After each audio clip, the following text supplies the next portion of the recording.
Doctora, buenos Ajá, días. hola. Disculpe, soy Adriana. Es que recién me pude unir a la reunión porque se acaba de terminar este fármaco.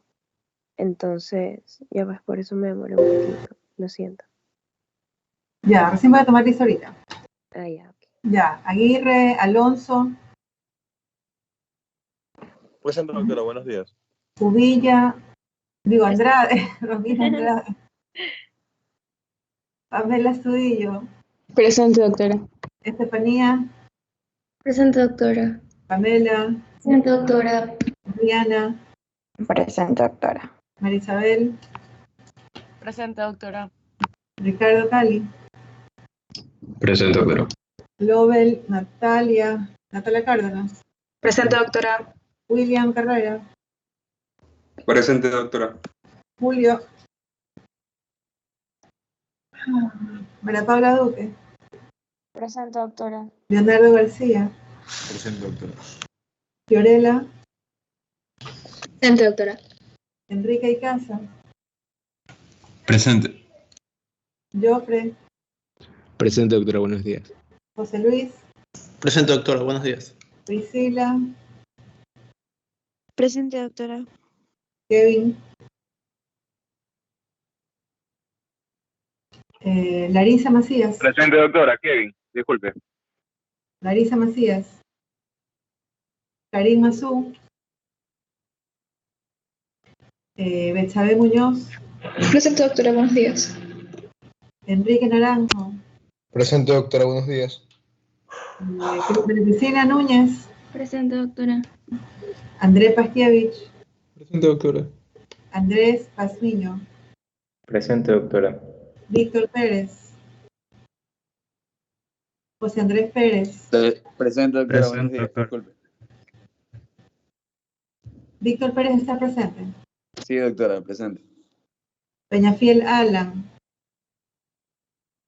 Poli, Presente, doctora.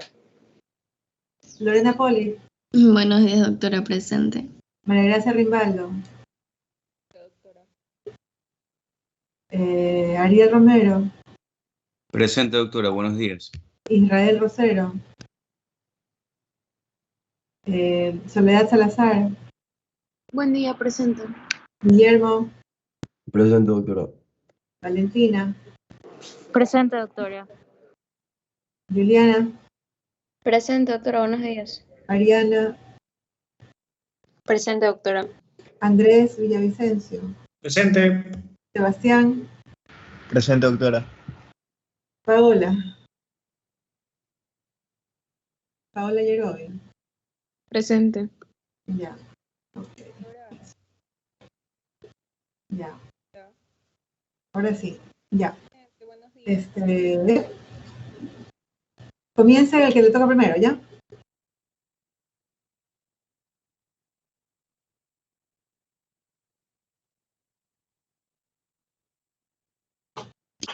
Ya, buenos días. Mi nombre es Ricardo Cali y mi tema es convulsiones. Siguiente diapositiva.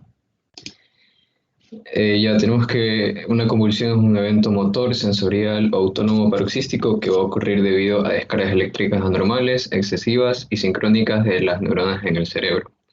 Las convulsiones suelen durar menos de 5 minutos y si duran más de 5 minutos se llama estado epiléptico.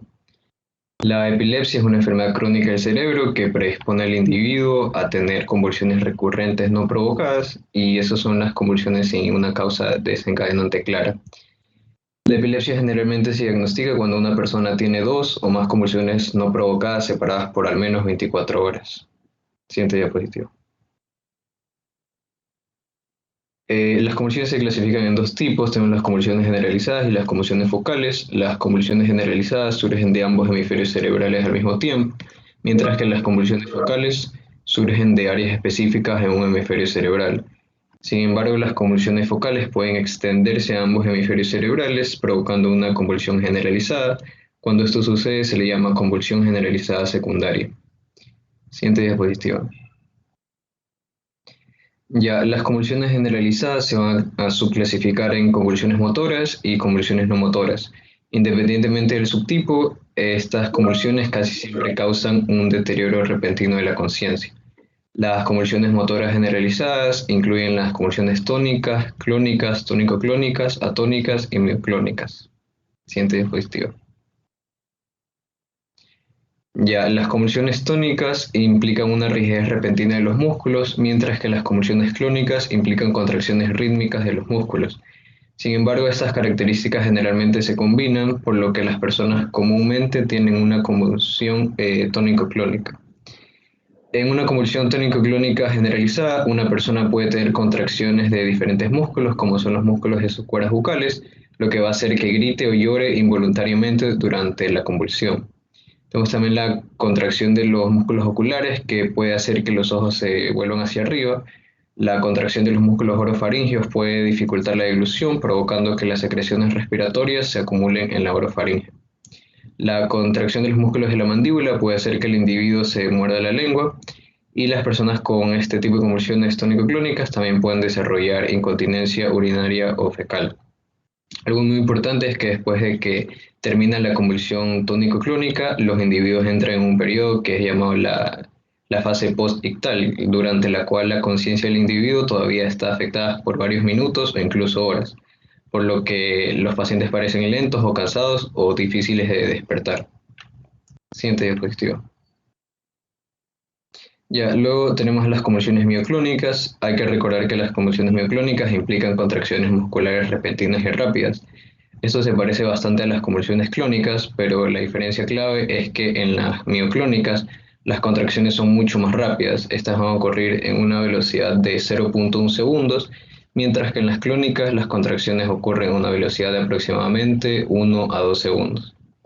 Las convulsiones mioclónicas también ocurren por la mañana y generalmente se desencadenan por el estrés o por la falta de sueño. Luego las convulsiones atónicas se lo traduce como falta de tono muscular y por lo tanto se caracterizan por una pérdida repentina del tono de los músculos posturales que dura entre 1 a 2 segundos, lo que va a hacer que la persona se caiga al suelo de la nada. Siguiente diapositiva. Bueno, como se mencionó antes, dentro de las convulsiones generalizadas también están las convulsiones no motoras generalizadas. A esto se le denomina también crisis de ausencia y se encuentran comúnmente en niños y en adolescentes. Los episodios de estas se van a caracterizar por una pérdida repentina y breve del conocimiento durante segundos o minutos, pero no va a haber cambio en el tono muscular del niño. Por ejemplo, podrían estar sentados en clases y de repente perder el conocimiento sin caerse. Desafortunadamente, estos episodios pueden ocurrir docenas o incluso cientos de veces al día, y los padres y profesores los describen clásicamente como mirar al vacío, soñar despierto o que los niños están desatentos. Y de hecho, muchos niños con crisis de ausencia se les diagnostica erróneamente el trastorno por déficit de atención con hiperactividad, porque los maestros a menudo suponen que el niño simplemente no está prestando atención. Siguiente diapositiva. Bueno, por otro lado están las convulsiones focales, que anteriormente se las llamaba convulsiones parciales, y estas se clasifican en aquellas que no afectan la conciencia y aquellas que sí afectan la conciencia. Las convulsiones focales que afectan la conciencia también van seguidas de una fase post-ictal, mientras las que no afectan la conciencia no van a tener esta fase post-ictal. Ahora, las convulsiones focales pueden ser motoras, sensoriales o autónomas, dependiendo del área del cerebro que esté involucrada. Por ejemplo, si una convulsión focal afecta la corteza motora primaria, esta puede provocar movimientos tónicos o clónicos de la extremidad contralateral, mientras que una convulsión focal que afecta la corteza occipital puede hacer que el paciente vea como luces intermitentes. A veces las convulsiones focales pueden comenzar como síntomas neurológicos llamados auras. Durante un aura, las personas pueden exhibir movimientos musculares sutiles llamados automatismos, como masticar, lamerse los labios o parpadear rápidamente. Otras formas de aura también incluyen percibir olores inusuales, una sensación como de aumento en el abdomen o incluso sentimientos de miedo y también el déjà vu. Además, un fenómeno interesante que ocurre después de las convulsiones motoras focales es la parálisis de Todd, que describe una parálisis temporal de la extremidad afectada. Puede ser difícil en ocasiones saber si una convulsión fue tónico-clónica generalizada desde el principio o si fue una convulsión focal que se generalizó secundariamente. Sin embargo, un historial de aura, sacudidas unilaterales, giros de la cabeza hacia un lado o la parálisis de Todd Es una pista de que puede haber sido una convulsión focal que se generalizó secundariamente. Siguiente diapositiva. Bueno, un subtipo especial de convulsiones que ocurren en niños pequeños entre las edades de 6 meses y 5 años son las convulsiones febriles. Esto solo ocurre cuando el niño desarrolla fiebre y puede ser generalizada o focal.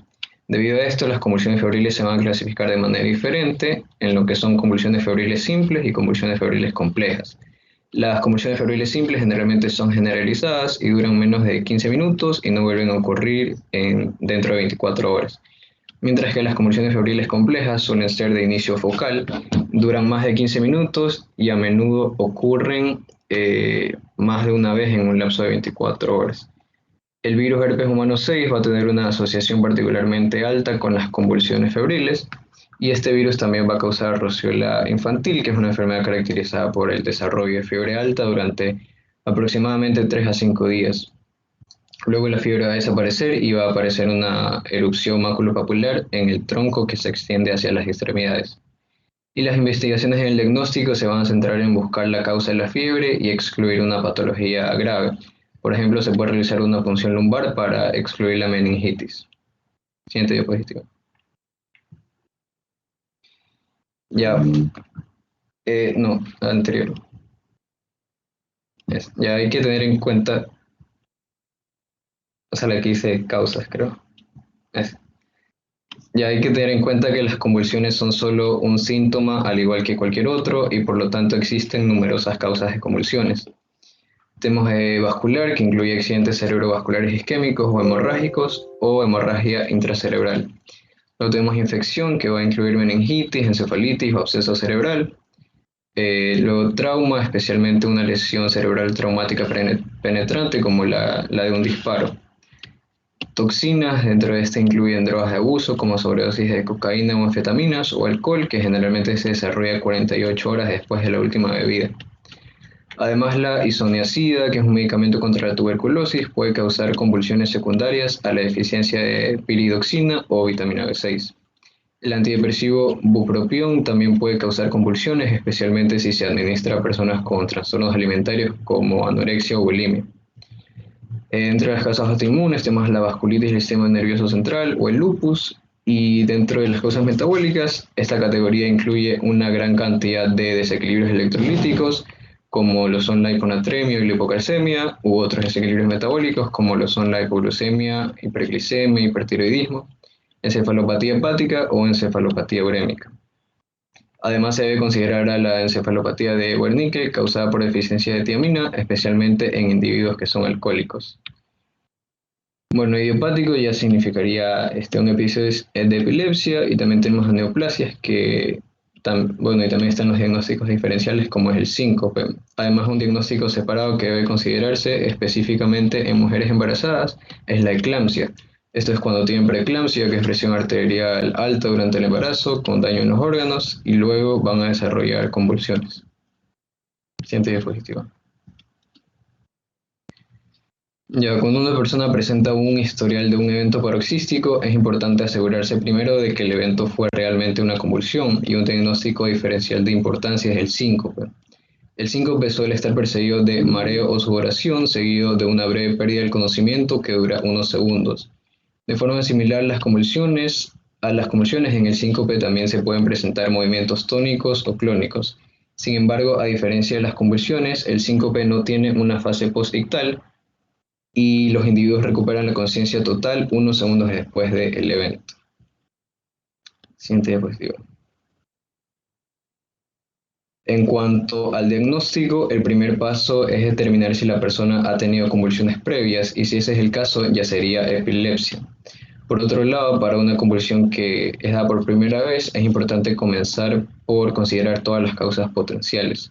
Dentro de los exámenes diagnósticos se debe incluir un hemograma completo, electrolitos, prueba de función hepática, niveles de glucosa en sangre, una prueba de toxicología, y en cualquier mujer que esté en edad fértil se le debe realizar una prueba de embarazo. También se puede obtener un electrocardiograma si el síncope es parte del diagnóstico diferencial. Y las imágenes cerebrales como tomografía o resonancia solo se toman si se sospecha una lesión estructural o si no se encuentra una causa identificable en la evaluación de laboratorio. Si se sospecha una infección cerebral como meningitis, se puede obtener una punción lumbar. Y si ya el estudio no revela una causa identificable, entonces ahí se considera una convulsión no provocada y en este punto se comienza a pensar ya en la epilepsia. Siguiente diapositiva. Y el siguiente paso es realizar una encefalografía que se realiza colocando electrodos en el cuero cabelludo y monitoreando la actividad del cerebro. Este examen nos va a revelar si la epilepsia es generalizada o focal y además puede ayudar con diagnósticos específicos. Por ejemplo, el patrón de punta onda lenta de 3 hercios es característico de las crisis de ausencia o convulsiones generalizadas no motoras. Siguiente diapositiva. Y ahí dentro del tratamiento de las convulsiones se incluye la terapia abortiva, que tiene un episodio convulsivo en curso, y la terapia antiepiléptica, que evita que ocurra una convulsión futura. Los medicamentos abortivos se utilizan principalmente cuando la convulsión ha superado los 5 minutos, es decir, hay un estado epiléptico. Y los principales medicamentos abortivos son las benzodiazepinas, como el diazepam, el midazolam y el lorazepam. En cuanto a los medicamentos antiepilépticos, existen muchas opciones como lo son el ácido valproico, fenitoína, fenobarbital y muchas otras.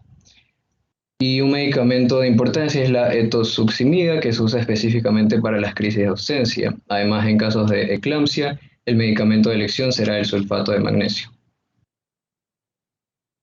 Gracias. Muy bien, muy completa tu exposición. Doctor Cali, tú eres el que la hace, ¿no? Sí, Cali. Cali. Bueno, ¿alguna pregunta de esto? Yo creo que está súper claro. ¿Tienen alguna pregunta? No, doctora. Ustedes saben que cuando yo estaba en la rural, lo hice en un dispensario que está al lado de la Católica, en el dispensario número 15, ahí en, ¿cómo se llama ese barrio que está al lado? En San Pedro. Y yo comencé la rural como en septiembre más o menos, y salí embarazada. Y me tocó estar toda la temporada de calor en Guayaquil, que fue de enero hasta abril, haciendo la rural. Y había una señora, antes eso era muy, o sea, no había calles, las calles eran de tierra, era muy rural, a pesar de estar dentro de la ciudad, era una zona muy rural, San Pedro, ¿ya? Entonces, al frente del dispensario había una señora que todos los días me llevaba 2 o 3 o 4 vasos de limonada, porque hacía demasiado calor. Yo di a luz en abril, entonces me tocó, imagínense, los últimos meses del embarazo, horrible ahí con el calor. Di a luz, y a las 2 semanas de haber dado a luz, me dio una crisis convulsiva, ¿ya? Eran 2 de la mañana, recién había acostado a mi bebé, no lo había acostado, lo tenía todavía cargado sacándole los gases. Y no sabía lo que me pasó, o sea, no sabía lo que me estaba pasando. Le dije a mi esposo, acuéstalo al bebé, que yo estoy cansada, y sentí que me ahogaba, no sabía lo que me estaba pasando, sentí que me ahogaba, y aparentemente comencé a convulsionar, ¿ya? Mi esposo dejó al niño en la cama, en la cunita, y metió su mano en mi boca, porque estaba viendo que me estaba aplastando la lengua. Efectivamente, apreté hartísimo los maceteros, me mordí horrible la lengua y casi le fracturó la mano a mi esposo. Y luego, pues cesó la convulsión y me desperté a las 6 de la mañana sin saber lo que me había pasado, y estaban mis papás y mis suegros en el cuarto. Yo no entendía nada. En esa época no había celular, no había nada. Entonces me llevaron a la clínica. Y adivinen lo que tenía. A ver, ¿quién me dice?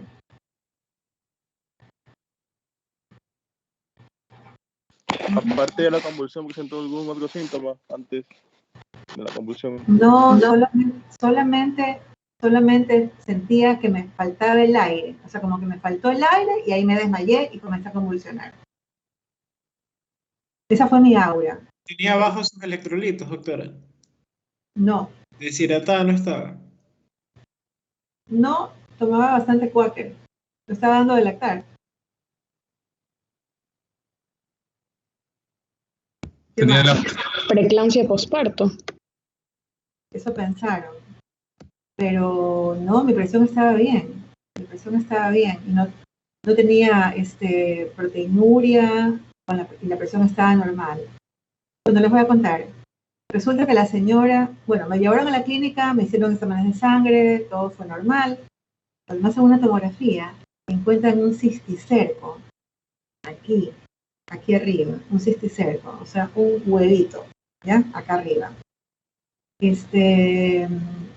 Y bueno, eso fue lo que tuve neurocisticercosis. Y luego, haciendo una investigación hacia atrás, nos dimos cuenta que la señora que me llevaba la limonada, hacía ella con sus manitos en la limonada, no sé, no utilizaba la cosa esa para aplastar el limón, la hacía con sus manos y seguramente ella tenía teniasis en su intestino, ¿ya?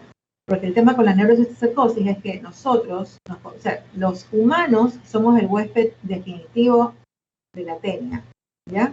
Cuando nos convertimos en huéspedes intermediarios porque nos comemos los huevos, ¿ya? Nos convertimos en huéspedes intermediarios. Entonces, así fue. Y luego, esto fue cuando tenía 27 años, ya hace muchos años atrás. Y luego me mandaron a tomar carbamazepina.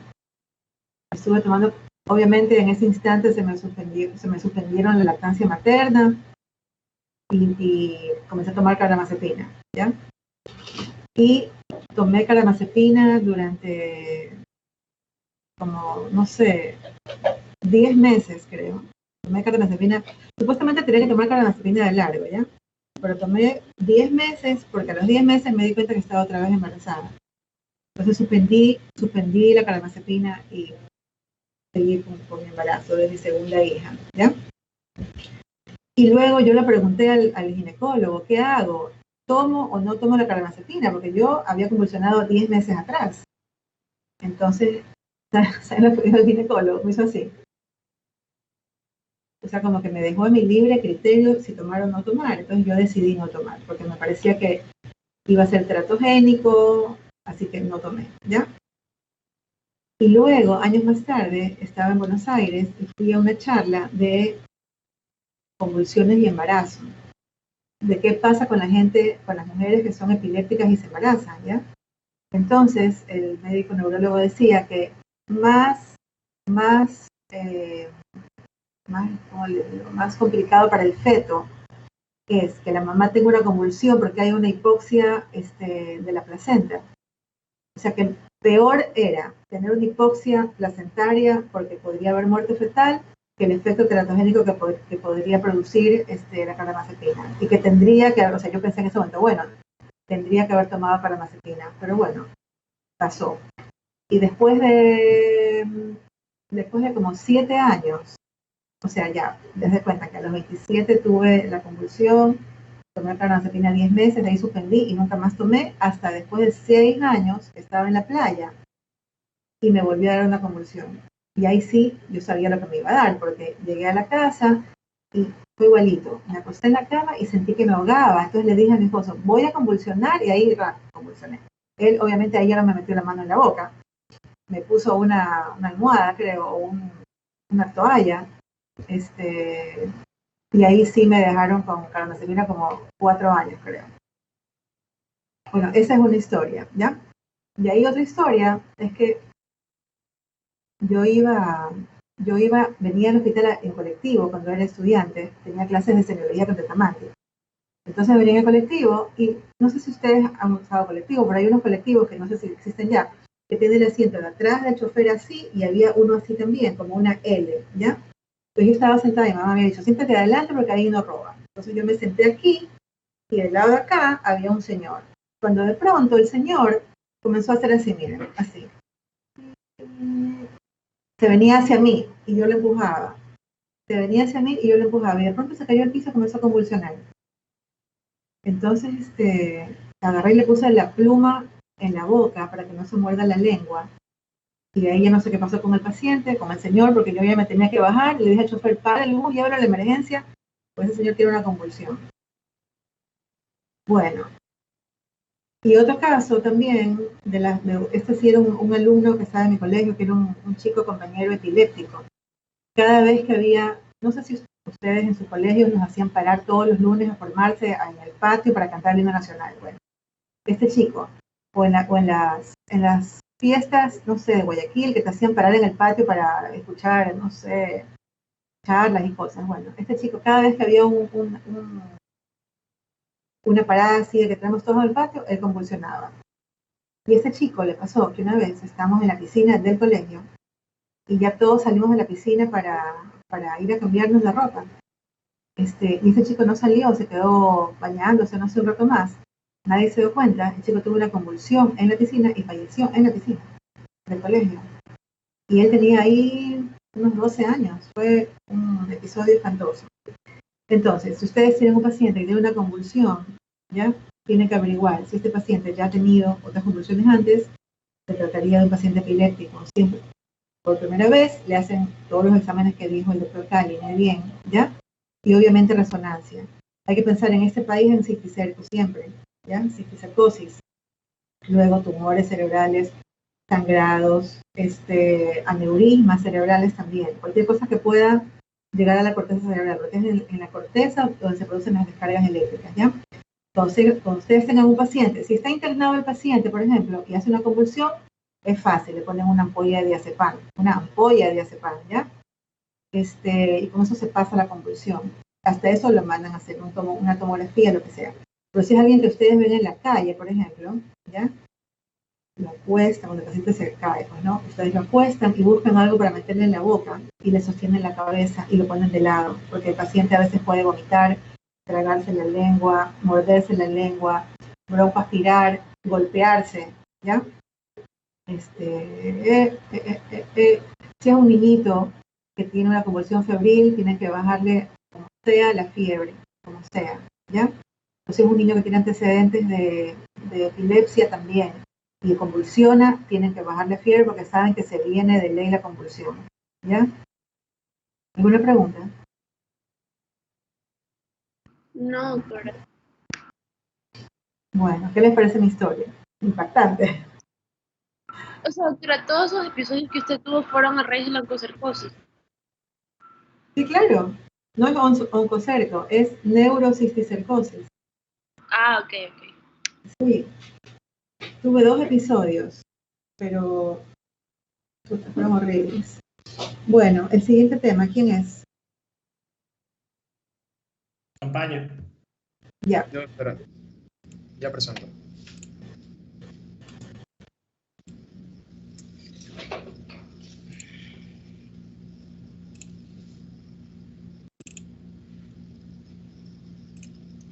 Sí se ve, doctora, disculpe.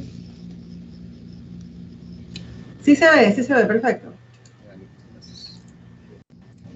Buenos días, doctora, compañeros. Vengo a exponerles sobre lo que es el síndrome piramidal. Y bueno, para definir en grandes rasgos, puedo decir que el síndrome piramidal también es conocido como piramidalismo o simplemente llamado como síndrome de neurona superior o de primera neurona. Sin embargo, este término, como lo dice Argente, está equivocado porque estos síndromes de primera neurona, como su nombre lo dice, también tiene otras sintomatologías o también incluye otras vías extrapiramidales. Por ende, no entra este nombre bien dicho. Entonces, dejémoslo como síndrome piramidal o piramidalismo. Además de eso, tenemos que saber que, el síndrome piramidal básicamente es una afección o una lesión que afecta estructuralmente a la vía piramidal en todo su trayecto. Que como sabemos, la vía piramidal, normalmente es la encargada a grandes rasgos del movimiento voluntario. Y alguna afección en esta vía va a presentar esa sintomatología en ese paciente, en la función motora de este. En cuanto a la etiología del síndrome piramidal, ¿qué tenemos que saber? Que hay 2 grandes grupos, causas orgánicas y, las causas orgánicas más frecuentes del síndrome piramidal tenemos que es como vemos en la imagen, se divide en 2 grandes grupos, en congénitas y adquiridas. Dentro del grupo congénito tenemos a las hemiplegias cerebrales infantiles, cuyo desarrollo muscular es precoz. Sin embargo, esta es muy poco infrecuente. Por ende, las patologías adquiridas, las causas adquiridas, como lo son los traumatismos de cráneo o lesiones vasculares, son las más frecuentes. De hecho, patologías que causan embolias arteriales, como la ateroembolia, estenosis mitral, fibrilación auricular, endocardititis infecciosa o infarto de miocardio con asinesia ventricular, pueden causar, y de hecho son las más frecuentes en causar este tipo de patología. Pero no, sin embargo, no hay que excluir a los traumatismos de cráneo, lesiones oculares, donde se compromete una hemorragia a nivel del parénquima cerebral, una ruptura arteriosa o una isquemia en este. Ya, por ese motivo, espérate un segundo, Lovell. Los pacientes que tienen una arritmia auricular, con una fibrilación auricular, o los pacientes que tienen una pared del ventrículo que está disquinética, es decir, que no se contrae igual y que hay como un aneurisma del ventrículo, ¿ya? Esos pacientes deben ser anticoagulados. Porque si no, los coágulos que se forman dentro del corazón van a salir a las carótidas y ahí al cerebro, ¿ya? Claro. De hecho, eso mencionaba, ¿verdad? Que esta es una de las principales causas, las vasculares son la principal causa del síndrome piramidal. Así es. Listo. Dentro de las manifestaciones clínicas del síndrome piramidal tenemos que se reconocen diferentes alteraciones en las funciones neurológicas. Y estas manifestaciones las voy a agrupar principalmente, y la gente las agrupa principalmente, como signos positivos y signos negativos del síndrome piramidal. Dentro de los signos negativos tenemos a la paresia, la reflexia superficial o cutánea mucosa, la pérdida de destreza y atrofia leve por desuso y pérdida de la destreza,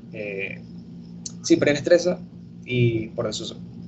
Dentro de los signos positivos tenemos a la espasticidad, la hiperreflexia osteoteninosa profunda, el clonus y el signo de Babinski. De todos estos mencionados, las parálisis o las paresias son las más evidentes y más importantes en este tipo de síndrome, el síndrome piramidal.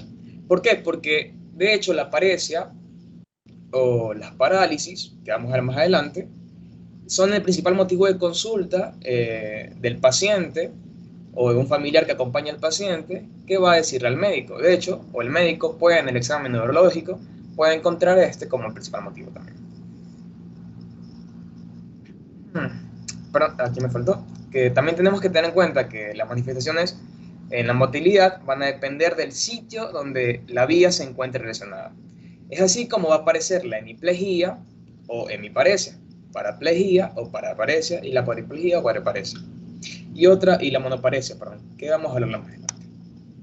Dentro de la hemiplegia y hemiparesia tenemos que estas afecciones se refieren a la pérdida de la motilidad voluntaria parcial o totalmente de un hemicuerpo, y dependiendo del lado que se afecte se le dará el nombre. Es decir, si es una hemiplegia derecha o hemiplegia izquierda.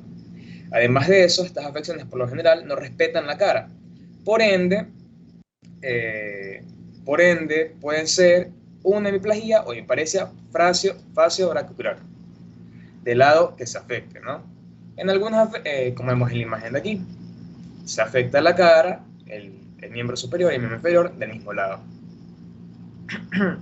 En algunas ocasiones, la afección de la motilidad puede predominar en un territorio sobre el otro, y por lo general ocurre en el miembro superior o en el miembro inferior. Y es ahí cuando se menciona que el compromiso motor es de predominio braquial o crural, respectivamente. Algo que debemos tener en cuenta en este tipo de síndrome, en la hemiplegia o hemiparesia, es el tiempo. ¿Por qué? Porque la hemiplegia se puede iniciar de manera súbita o de manera gradual. Y aquí hay que aprender a diferenciar esto. ¿Por qué? Porque si se inicia de manera súbita, el estado que se acompaña este paciente va a ser un paciente en coma. Ya lo veremos después de esta diapositiva. Aquí me refiero con esto. Bueno, en esta diapositiva, y cuando el paciente está en coma y tiene hemiplegia, se produce el ictus apoplético. ¿Sí? El ictus apoplético, es decir, que hay una pérdida de conciencia súbita por lesión cerebral. Pero si el inicio de este cuadro es gradual, puede ser precedido por mareos, vértigos, cefaleas y parestesias, trastornos del sueño o cambios de conducta. Dentro de las características semiológicas de la hemiplegia se asocian a 3 cuadros clínicos distintos. La hemiplegia del paciente en coma, que ahorita la vamos a ver, la hemiplegia flácida y la hemiplegia espástica. La hemiplegia en el paciente en coma es un paciente, como se lo dice, que está en un estado de coma y tiene hemiplegia, y es hemipléjico. Es aquí que se puede reconocer en la cabeza fascias asimétricas, como vemos aquí, por amplitud del lado paralizado. Con elevación de la mejilla, con expiración a manera de un velo, como vemos en la imagen inferior izquierda, ¿ya? A manera de velo inerte, consecuencia de la parálisis del músculo evolucionador de ese lado, dando a conocer este signo como el signo de pipa, del fumador de pipa, el signo fumador de pipa. Asimismo vemos en esta imagen superior derecha la desviación conjugada de la cabeza y de los ojos hacia el lado de la lesión. Si apretamos enérgicamente el borde posterior de la rama ascendente de la mandíbula para comprimir el séptimo par, es decir, se realiza la maniobra de Folix, se va a encontrar positivo. Además de eso, solo se contrae la musculatura de la hemicara sana, mientras que se afecta la hemicara afecta queda inmóvil. También vamos a observar miosis del lado paralizado, consecuencia del síndrome de Horner central, consecuencia a su vez del compromiso de las fibras del simpático. Además de eso, hay una frecuente ausencia del reflejo córneo-palpebral del lado de la parálisis por compromiso del séptimo par, dando a conocer el signo de Millian. Recordemos que estamos hablando de un paciente en estado de coma. En los miembros, el paciente en estado de coma con hemiplegia, al elevarlo sobre el plano de la cama y dejarlos caer, se hace muy abrupto, ¿ya? Del lado paralizado, obviamente. Además de eso, los reflejos osteotendinosos o profundos pueden estar ausentes. El signo de Babinski, al explorarse, puede estar presente y puede ser bilateral. Y los reflejos de automatismo medular pueden ser positivos. En el tronco, los reflejos cutáneo-abdominales y cremasterianos estarán ausentes del lado de la parálisis. En cuanto a la hemiplegia flácida, vamos a tener que en esta hemiplegia se reconoce la hemiplegia frasio-brachioral completa, con hipotonía muscular. Además de eso, la hemicara paralizada será con compromiso facial inferior. En el facial superior, el compromiso será menor, ya que recordemos que en el facial superior se reciben fibras de ambos hemisferios cerebrales. Por ende, no se tiene tanto en cuenta el facial superior, más el facial inferior. El paciente ocluirá el ojo, es decir, lo va a cerrar del lado afecto con menor fuerza que el lado sano. El paciente no va a poder abrir ni ocluir el ojo del lado efecto de manera aislada, dando a conocer así el signo de Revillot. En el lado afecto estarán ausentes los reflejos cutáneo-abdominales y osteotendinosos. El signo de Babinski estará ausente del lado afecto, es decir, del lado paralizado, y los reflejos de automatismo medular son un poco más intensos cuanto más próximo esté el paciente al iniciar la hemiplegia flácida. En cuanto a la hemiplegia espástica, tenemos que esta se puede reconocer en el paciente cuando la hemiplegia del lado afecto se acompaña con hipertonia muscular, que puede llegar a desencadenar a una contractura muscular. Se puede además el paciente regularizar rasgos faciales o puede darse una contractura muscular del lado de la parálisis con diversión de la hemicara, comprometida en sentido contrario al inicial con la acentuación de los pliegues faciales en esa hemicara. Además, se profundizan los surcos nasogenianos y se lateraliza la comisura bucal o labial hacia el lado de la hipertonía. El paciente puede optar una actitud o una posición en flexión del miembro superior, consecuencia de la contractura muscular que sufre, con una leve flexión del brazo, del antebrazo sobre el brazo, con una ligera pronación y los dedos flexionados sobre la palma, dejando el dedo pulgar por encima de ellos. La parálisis será predominante en los músculos de la función diferenciada. Además de eso, el paciente puede tener areflexia cutáneo-mucosa en el lado afecto con ausencia de los reflejos cutáneo-abdominales y cremasterianos. El signo de Babinski estará positivo en el lado afecto con posible obtención de una respuesta similar con las maniobras de Oppenheim, Gordon y Schaffer. El paciente además de eso va a presentar clonus de pie y de rótula. Los reflejos de automatismo medular pueden estar presentes y más acentuados que en la hemiplegia flácida, como le dije anteriormente. El paciente con hemiplegia espástica puede tener cinesias, ¿ya? A pesar de que no sean tan importantes, ya que como sabemos las cinesias expresan el automatismo de los centros subcorticales y medulares por la pérdida de la función inhibitoria de la vía piramidal, ¿ya? Por ende no va a ser tan importante la sinestesia de estos pacientes.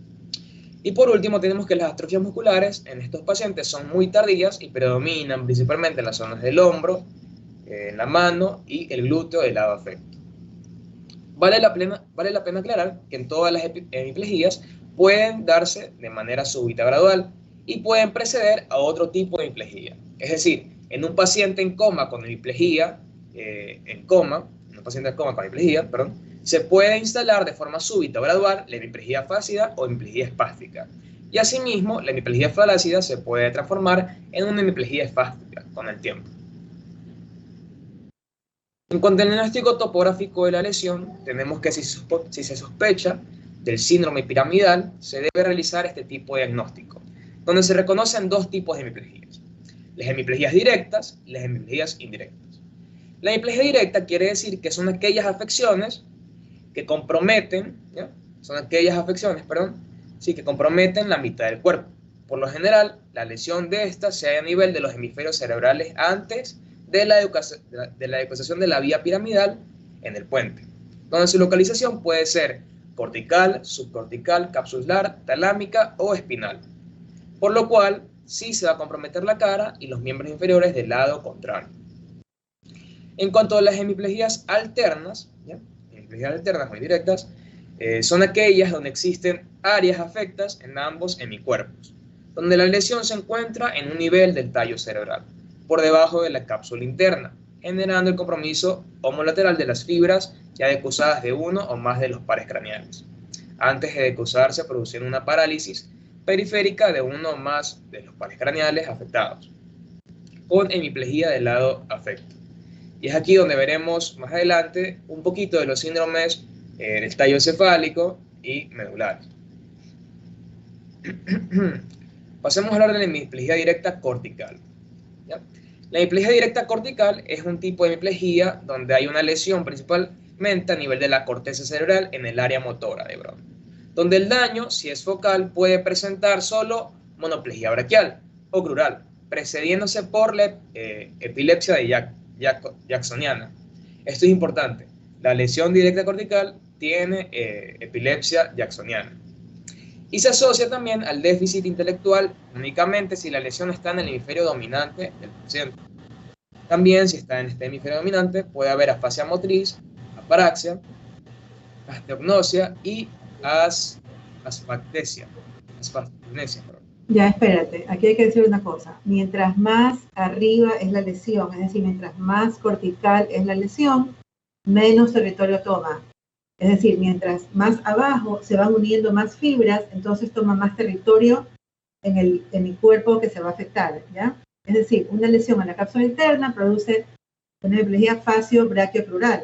En cambio, si es un sangradito o una isquemia chiquita por aquí, capaz que tienes una monoplegia braquial o una monoplegia crural, ¿ya?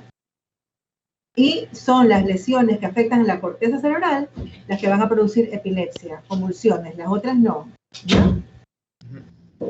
Eso es importante para hacer reconocer este tipo de hemiplegias, ¿verdad? La cortical causa la epilepsia jacksoniana y las demás, que vamos a ver más adelante, no causan ningún tipo de epilepsia.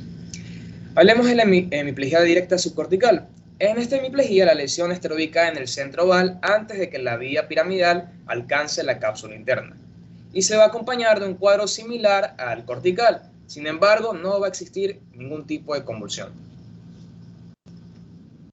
En la hemiplegia directa capsular, a nivel de la cápsula interna, es la más frecuente, ¿ya? Es la más frecuente de todas, donde la lesión afecta principalmente la vía piramidal a nivel de la rodilla y el brazo posterior de la cápsula interna. Por lo tanto, va a producir parálisis contralateral completa, ¿ya? Aquí vemos que el hemisferio que está afecto es el derecho y el paciente presenta una hemiplegia directa, una parálisis contralateral completa, donde se afecta, como dijo la doctora, facio-brachiocruralmente. Y el cuadro va a responder a una descripción típica o clásica de una hemiplegia directa, como antes lo describí. Y hay dos tipos de hemiplegias que faltan, que son la hemiplegia talámica y la hemiplegia medular. Esta hemiplegia no la puse porque son más de otros temas, sin embargo las voy a mencionar. La hemiplegia talámica, o síndrome talámico, o síndrome de Guillain-Barré es una hemiplegia donde la lesión se... Un segundo, Lovell. Entonces, ¿por qué dices tú que la hemiplegia directa capsular es la más frecuente? ¿Mande? O sea, ¿por qué es la cápsula interna justamente la lesión cerebral o la lesión cerebral más frecuente? Porque generalmente, a ver, sabemos que la arteria que irriga estos hemisferios es la arteria cerebral media, y generalmente esta es la que ocurre cuando, como sabemos, la etiología de todo este tipo de afecciones de la vía piramidal son vasculares. Entonces, si hay hay algo que ocasione una oclusión de una arteria, como es la arteria cerebral media, generalmente va a verse afectada la cápsula interna. Por eso, Argente menciona que la hemiplegia directa capsular es la más frecuente de todas. Exacto, porque es la arteria a la que los émbolos llegan más fácil, por su anatomía. O sea, haz de cuenta que para irse para atrás tiene que hacer un quiebre hacia atrás, para irse hacia frontal es difícil, pero al medio es súper fácil. Entonces, este es el motivo por el cual las hemiplegias van directo a los émbolos van directo a la cápsula interna. ¿Ya? Ya. Sí, doctora. Eso mencionaba la gente, básicamente. Bueno, en cuanto a la hemiplegia talámica, o síndrome de Rossi, es donde la lesión se ubica en el tálamo. De principal etiología también vascular. Y puede ser transitoria, pero en el lado afecto se observan signos extrapiramidales como la coria, y la estetosis.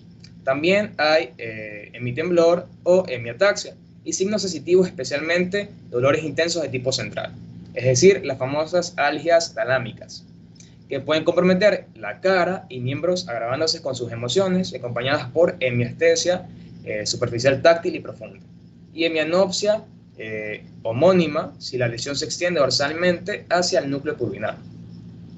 Y por último, la hemiplegia medular. Esta básicamente es muy infrecuente y casi solo se la conoce por la teoría, ya que debe existir un daño en la vía piramidal a nivel medular. Inmediatamente esta vía se decuse, y eso es muy raro, de hecho es muy infrecuente que ocurra. Por eso la hemiplegia medular, la gente mencionaba que era muy raro que se observe en la práctica, solo se la conocía por teoría. Claro, tienes que tener una lesión muy puntual en esa partecita de la médula. Sí. Después de que se decusó, o sea, en la médula, pues, ¿no? Sería tal vez un traumatismo, un tumor, o una herida de arma de fuego o de arma blanca. Es súper rara. Pero es muy infrecuente porque tiene que ser justo apenas se decuse. Justo por debajo apenas se decuse. No puede ser más abajo, en niveles torácico o algo así. Tiene que ser apenas se decuse después del bulbo, apenas se decuse, tiene que ser la lesión para que se dé esta hemiplegia. Entonces es muy infrecuente. Es súper infrecuente. Es más, cuando eso pasa, o sea, cuando hay alguna lesión medular, habitualmente lo que hay es paraplegia, es decir, los dos miembros inferiores, o cuadriplegia. Listo, doctora. Ajá.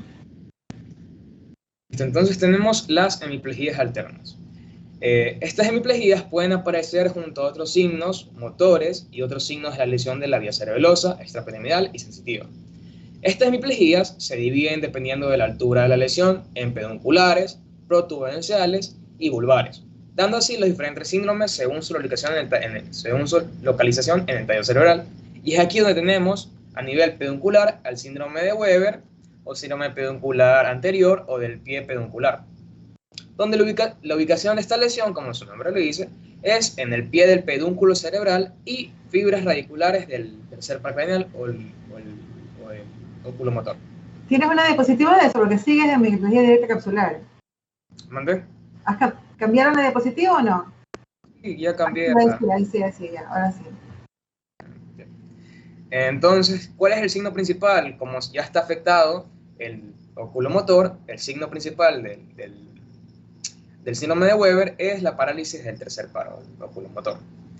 Asimismo, opuesto a esta lesión estará la hemiplegia facio-brachiocular. Por su lado, el síndrome de Benedict o peduncular posterior o del casquete peduncular, como su nombre lo dice, también estará ubicada esta lesión a nivel del pie y del casquete del pedúnculo cerebral. Y la parálisis también será del tercer par craneal.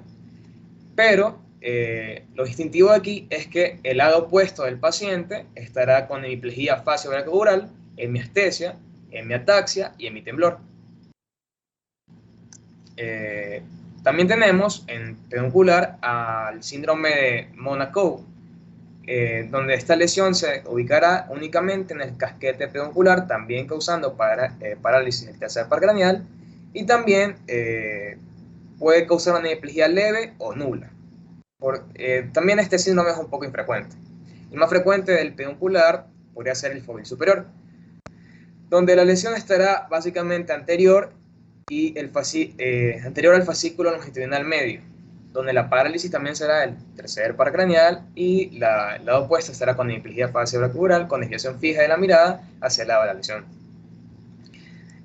A nivel protuberancial, vamos a tener al síndrome de Milat-Weber o protuberancial inferior, donde la lesión estará en la parte anterior o del pie de la protuberancia y de las fibras radiculares de los pares 6 y 7, es decir, del abducens y del facial. Donde la parálisis estará periférica, ¿ya? La parálisis del séptimo par craneal estará periférica, sin necesidad de la parálisis del sexto par craneal. O puede verse acompañado con parálisis de este par craneal. Y al lado opuesto estará la hemiplegia brachiocrural. También tenemos, a nivel protuberancial, tenemos el fóbil inferior, donde básicamente la lesión estará anterior con el compromiso de las fibras oculógicas. Y básicamente lo que vamos a encontrar en este paciente es una hemiplegia brachiocrural con desviación fija de la mirada hacia el lado de la parálisis. Y a nivel vulgar tenemos básicamente los síndromes vulvares anteriores, el Babinski-Nagiota y el Abelis.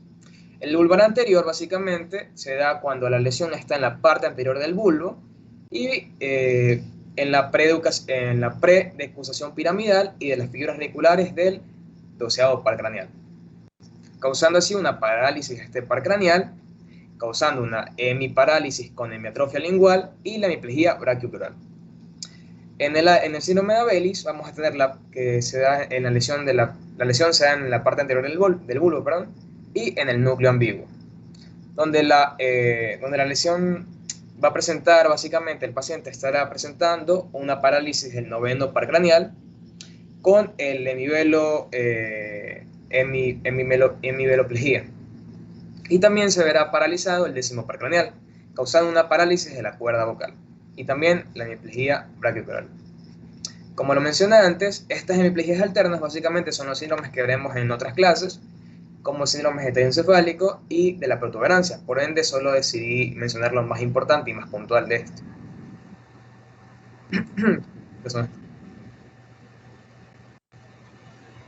Listo.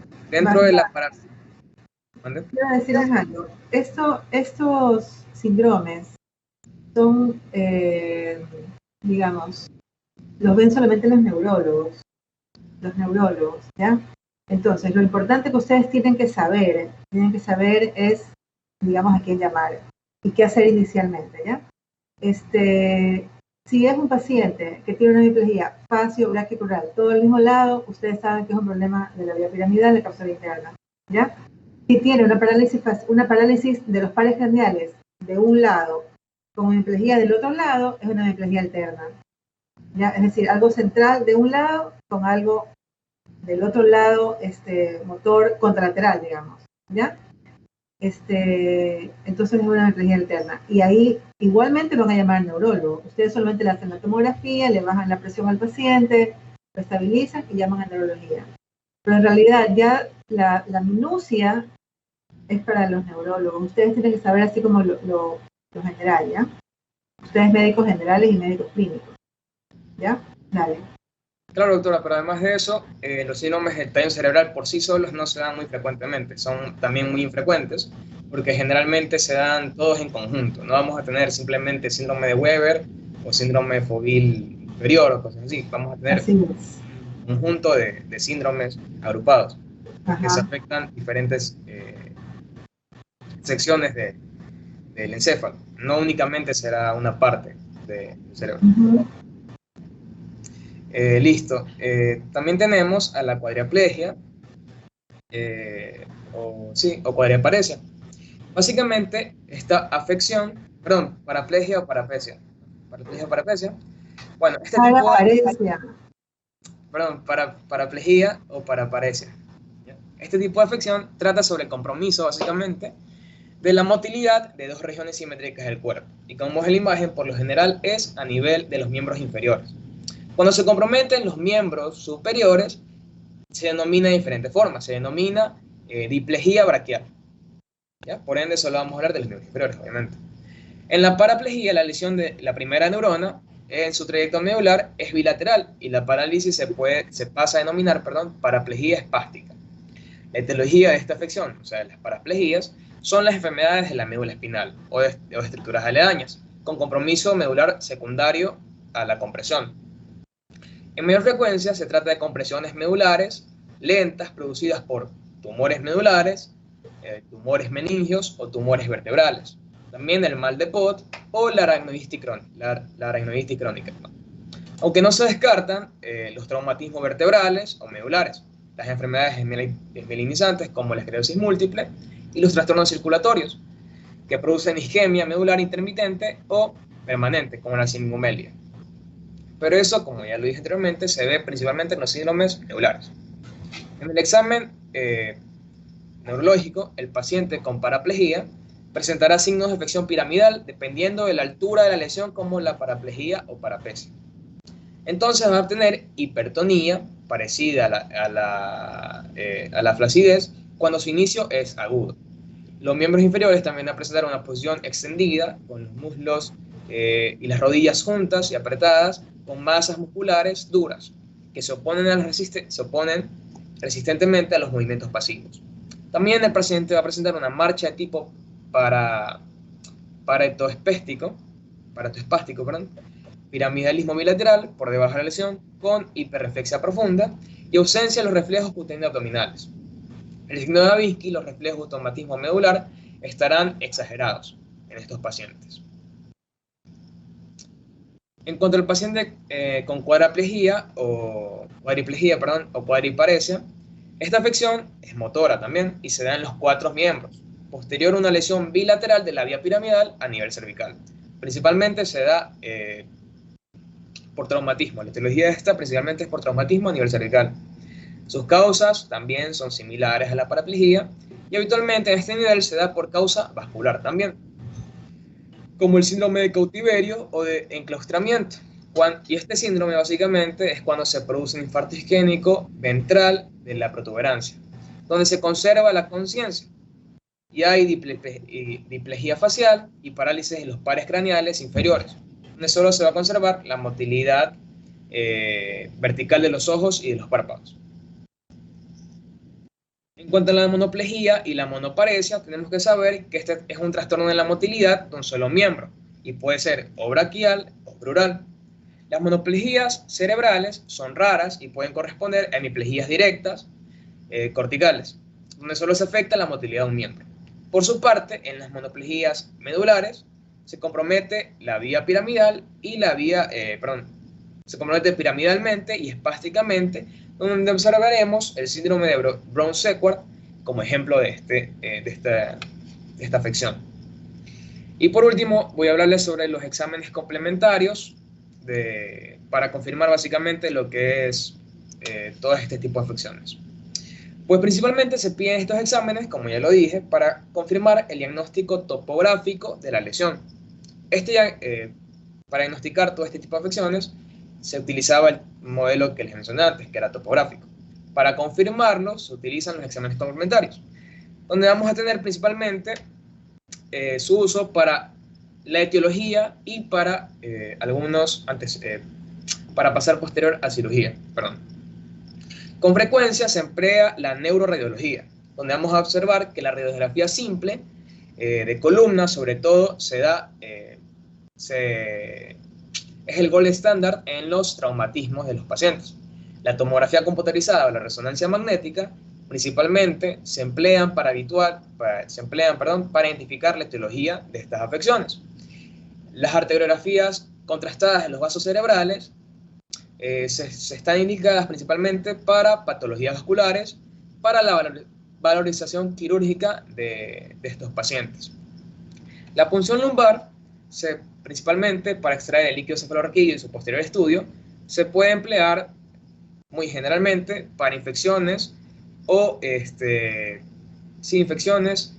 inflamaciones de las meninges.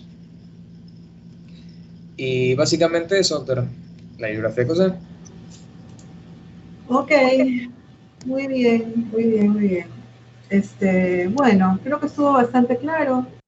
Igualmente, después tenemos otro tema que se llama eventos vasculocerebrales, tenemos síndromes globales, entonces vamos a hablar un poquito más del asunto.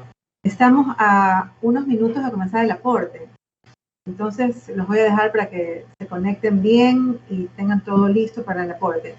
Son 10 preguntas, les he dado 7 minutos porque están demasiado fáciles, ¿ya? Así que, bueno, espero que les vaya muy bien. Está súper sencillo el aporte, ¿ya? Nos vemos mañana con los que tengan clases mañana. Ok, gracias. Bye, chao, chao. Chao, chao. Gracias, doctora.